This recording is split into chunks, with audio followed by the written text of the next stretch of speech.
வணக்கம். நான் ஆதித்தமிழ் பேரவை தென்காசி வடக்கு மாவட்டத்தில் மதன் பேசுகிறேன். நேற்று காஞ்சிபுரத்தில் தற்கொலை இல்லை ஆச்சரியக்குறி கொடுத்துருக்காரு.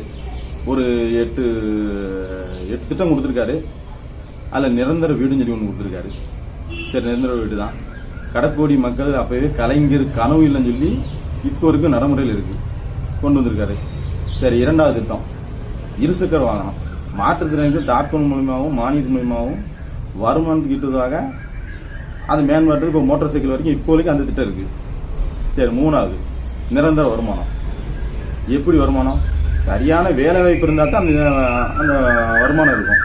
இந்த வருமானம் எப்படி இருக்கும்? இது எனக்கு ஒரு இதாக இருக்குது. அடுத்து கலைஞர்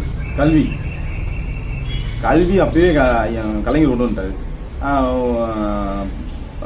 பட்டப்படிப்பு வீட்டுக்கு ஒரு நபருக்கு பட்டப்படிப்பும் கொடுத்துருக்காரு. அது ஒரு நான் முதல்வன் இப்போ வரைக்கும் மற்றும் தமிழ் முதல்வன் ஒரு திட்டம் இப்போ வரைக்கும் நடைமுறையில் இருக்குது. சரி, ஓகே.